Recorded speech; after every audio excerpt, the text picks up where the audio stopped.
Assalamualaikum warahmatullahi wabarakatuh. Hai saudara, ketemu lagi dengan saya. Jangan bosan ya saudara bertemu dengan saya. Karena apa? Karena saya akan selalu berbagi ilmu yang benar, ilmu yang diturunkan oleh Tuhan kepada manusia pilihan, yaitu Nabi Muhammad sebagai pemimpin kita umat Islam. Nah, kita wajib tahu ilmu ini, dengarkan ya, dan amalkan supaya kita mendapat syafaat Nabi, yaitu keselamatan dunia dan akhirat. Nah, saudara, kita harus tahu ya, Tuhan kan telah memperingati kepada semua manusia ya, bahwa semua manusia itu sama di sisi Tuhannya. Kita harus tahu ya. Atau yang disebut dalam lagu Bang Haji Rhoma Irama, kita harus tahu ya. Apa itu lagu Rhoma Irama? Kita harus tahu ya. Hai manusia, di sisi Tuhannya, semua manusia itu kan sama di sisi Tuhannya, tidak ada yang berbeda di sisi Tuhannya, hanyalah orang yang bertakwa yang diterima oleh Tuhan. Itu kan lagu yang dibawa oleh Bang Haji Rhoma Irama. Itu benar lagu itu ya, kita harus tahu itu. Nah, apa yang disebut semua manusia sama di sisi Tuhannya itu hanya karena takwanya itu, kita harus tahu ya. Karena apa? Semua manusia di sisi Tuhannya sama. Karena apa? Karena manusia itu makhluk ciptaan Tuhan yang dibuat dari sperma atau air mani, yaitu berhubungnya lelaki dan perempuan, dan lelaki memasukkan zakarnya kepada lubang perempuan atau kemaluan perempuan dan memasukkan buah zakar, yaitu air mani, yang sampai sekarang ada ya. Air mani itu yaitu kita manusia. Tetapi jika bakal manusia yang diciptakan oleh Tuhan, yaitu bapak moyang manusia itu Adam, yang diciptakan dari 4 unsur yang ada di bumi, yaitu tanah, air, api, angin. Dan istrinya yang diciptakan dari tulang rusuk Adam atau sebagian dari tubuh Adam. Makanya di setiap kita tubuh manusia ada saripati Adam, yaitu tanah, air, api, angin, yang kita selalu butuhkan dalam kehidupan sehari-hari. Kita harus tahu ya. Tapi kalau kita manusia keturunan Adam, diciptakan dari buah zakar atau sperma. Zakar itu apa? Anda tahu? Zakar itu kepunyaan lelaki ya. Dan lelaki itu memasukkan buah zakarnya, yaitu sperma atau sel telur yang masuk ke dalam sel betina dan berbuah, yaitu kita manusia. Nah, jadi di mata Tuhan semua manusia itu rata di sisi Tuhannya ya. Mau itu raja, mau itu orang yang kaya raya, mau itu orang yang berilmu, di mata manusia sama. Tidak ada yang miskin, tidak ada yang kaya, tidak ada raja, tidak ada rakyat, semua rata di sisi Tuhannya. Karena semua manusia itu makhluk ciptaannya ya. Tapi kenapa yang disebut hanya karena takwanya yang dilakukan oleh Bang Haji? Kenapa hanya karena takwanya akan diterima oleh Tuhan? Kita harus tahu, Tuhan kan telah memberi aturan kehidupan kepada manusia, kepada pemerintah. Ada kan cara kepemerintahan dari Tuhan?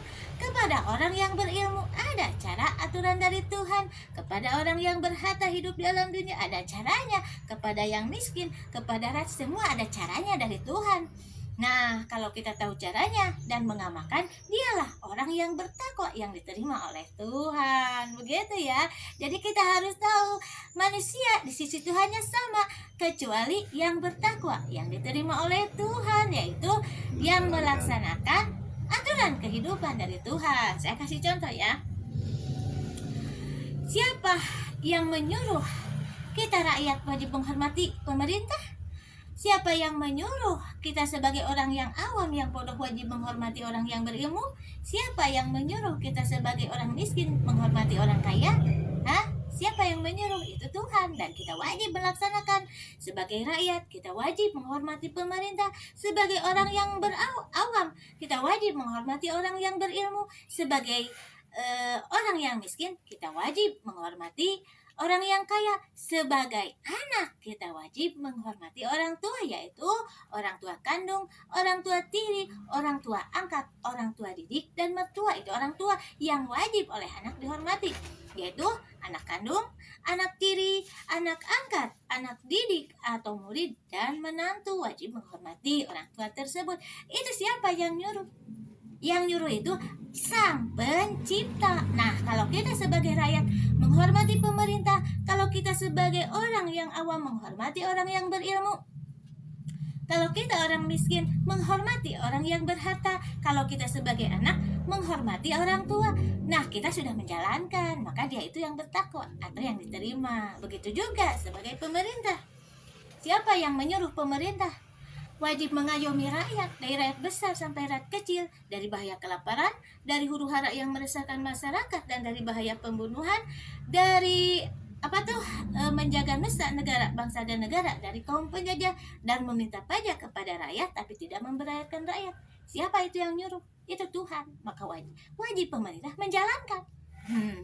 Siapa yang nyuruh? Kepada orang yang berilmu, ya, wajib menyebarkan ilmu yang benar.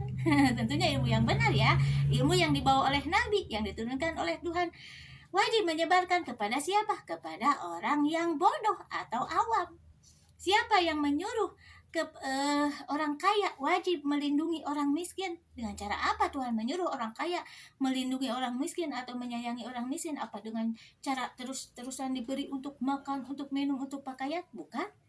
Karena kalau orang kaya terus-terusan memberi orang yang miskin makanan, minuman, orang miskin akan menjadi benalu kepada orang kaya, sedangkan orang kaya mencari harta itu dengan capek. Nah, makanya Tuhan menyuruh orang kaya wajib melindungi orang miskin itu dengan cara memberikan lapangan pekerjaan dengan upah yang layak sesuai tenaganya, begitu ya. Dan siapa yang menyuruh orang tua seperti orang tua kandung, kan kewajiban kepada anak memberi makan, pakaian, dan mendidik dari usia bayi sampai 17 tahun perempuan, 20 tahun lelaki. Dari 17 tahun perempuan, 20 tahun lelaki diarahkan supaya mempunyai penghasilan sendiri sampai berumah tangga. Kalau sudah berumah tangga hukumnya bukan anak tapi sanak, ya. Sudah tidak ada kewajiban. Siapa yang menyuruh ibu tiri mengurus anak tiri? Itu hanya membantu suami mengurus anak tiri dari usia bayi sampai usia yang disebutkan tadi. Siapa yang menyuruh orang tua angkat mengurus anak angkat itu sebagai kewajiban seperti orang tua kandung dari usia sekian sampai sekian yang saya sebutkan. Tapi orang tua angkat ketika meninggal, anak angkat tidak mendapat warisan kecuali hibah atau pemberian hadiah sewaktu masih hidup. Dan siapa yang menyuruh orang tua didik untuk memberikan ilmu-ilmu kepada anak didik? Dan siapa yang menyuruh mertua kepada menantu hanya terikat? Siapa itu? Tentunya Tuhan. Maka kita jalankan sebagai pemerintah yang saya sebutkan, sebagai orang yang berilmu yang saya sebutkan, sebagai orang yang berharta, sebagai orang tua, jalankan itu kewajiban dari Tuhan. Maka itu kalau menjalankan disebutnya bertakwa. Kita harus tahu, ya. Jadi di sisi Tuhan semua manusia sama derajatnya, tidak ada pejabat, tidak ada orang kaya, sama semua. Tapi yang diterima oleh Tuhan takwanya, yaitu yang menjalankan semua aturan-aturan kehidupan dari Tuhan. Nanti saya lanjutkan di video selanjutnya, ya. Sekian, assalamualaikum. Tentunya ingat, ya, lagu Bang Haji Rhoma Irama, ya. Semua derajat manusia di sisi Tuhannya tidak sama derajatnya kecuali takwanya. Assalamualaikum.